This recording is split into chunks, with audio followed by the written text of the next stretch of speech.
back to Whiskey Whims with me, Stuart. Today we're not going to have a review, but we're going to go over what's new on my shelf. So probably reviews that you can expect coming up this year and hopefully in the near future.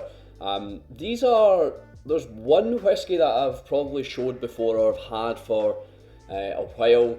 I think it was 2024 Christmas that I received it, but it's only just made its way onto the shelf because I've freed up some space over the festive period by killing some bottles. So I'll touch on that one first, because I'm probably going to review this next week. It's this North British 33-year-old from Seven Sons, which is 8 Doors Distillery.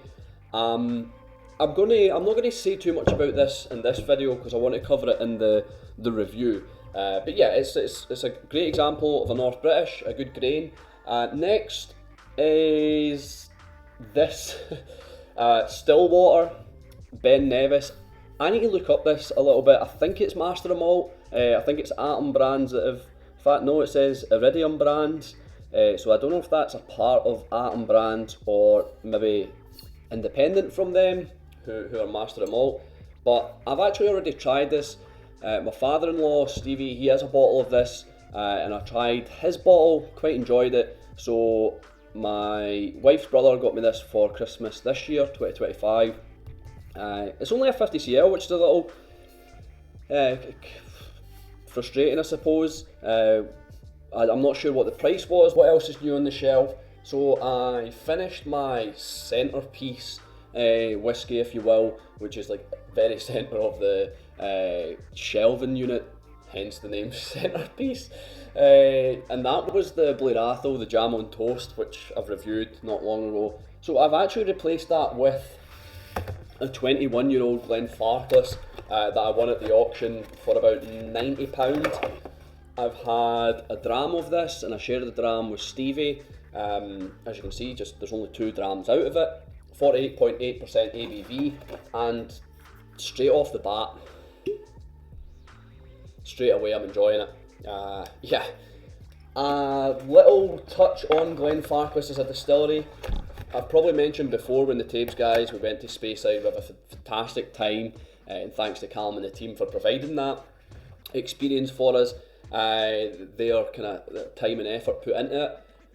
But Glenfarclas I do struggle with as a distillery, or at least their whiskies, and not because their whiskies subpar or it's not a great whiskey, it's just, I've had the 10, I've had the 15, I've had their kind of core range, and they're not whiskies that I'm going to buy and keep in my shelving, keep in my selection, my collection, whatever you want to say. I don't really keep core ranges in. Not that I can think off the top of my head. The only ones that I really keep in are Springbank 10, possibly the cask strength, but yeah, the Springbank 12 cask strength is what I'm thinking about, but I don't really keep core ranges in, is what I'm trying to say. So Glenfarclas is a bit of a tough one because when they do release other whiskies, it's usually ones like this. So this was bottled for the Quake, which is a whiskey bar, I think it's in Inverness, but they usually release collaborations. Sometimes they can be difficult to get, sometimes they can be a bit pricey for what I'm looking at. But yeah, anyway, I picked this up because I am wanting to try more of Glenfarclas, but I reckon I'm going to have to go on to the auctions just to get better value for money, because I feel like sometimes these collaborations or limited releases are a little bit out my price range at the time. Yeah, I mean, I would love to have some of the family casks, I would love to, but they're just so expensive. But yeah, that's just a comment more on the pricing rather than Glenfarclas as a distillery. The whiskey's fantastic from what I've, like, the amount of Glenfarclas I've tried. I've not really had one that I've thought's been bad. So yeah, anyway, that's now on the centerpiece. It's open, so a review will be coming to that soon. And yeah, the first dram, it didn't even need to open up, I didn't need to let it breathe. The first dram, just from the first pour, really tasty stuff. Next, I'm going to leave the most intriguing to last. Next, I managed to pick up a Springbank 12 just before Christmas, a cask strength. Someone at work, Kenny, thanks to Kenny, shout out to Kenny, he won a ballot, 2 ballots, and he already had a Springbank 12, so he was trying to offload another one, and I gave it for cost value as well, so it was about £75 when you include post and packaging. So yeah, I'm really grateful that I've now got someone at work that I can sponge off. But no, I'm really grateful that I've managed to pick this up, because I'm not sure if this is my first. I need to check. I need to go back through my whiskey base, or even just go upstairs and check, because I was under the impression that I did have another Springbank 12 cask strength, but now I don't think I have. So this could be my first Springbank 12 cask strength that I've ever owned. I mean, I've tried plenty of them, I've tried samples, but I've never actually owned a bottle, which is mental for a Springbank fan.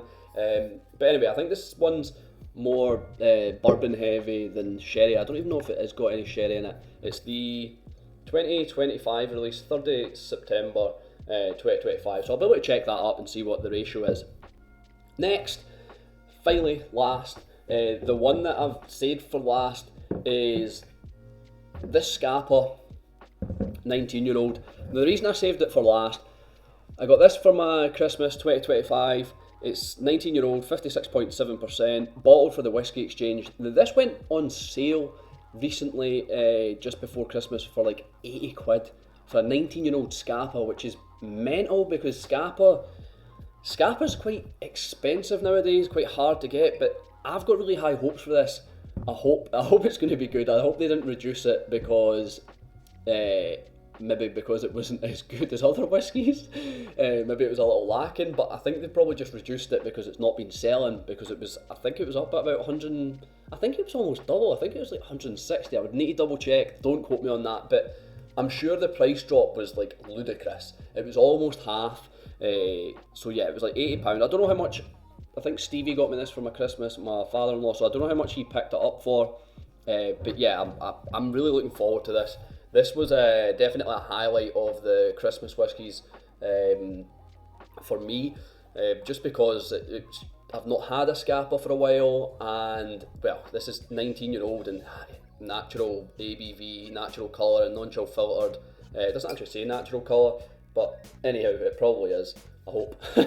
So that's what's new on the shelf, and that's what you can probably expect from the next reviews. The Springbank 12 might take a while to open up, because I've got another few Springbanks that I want to open up first, so that might sit for a while, but you've definitely got the Glenfarclas, the Ben Nevis, and the Scapa that will be getting opened pretty soon, so hopefully we'll get reviews out of them in the next couple of months as well. So yeah, that's the video.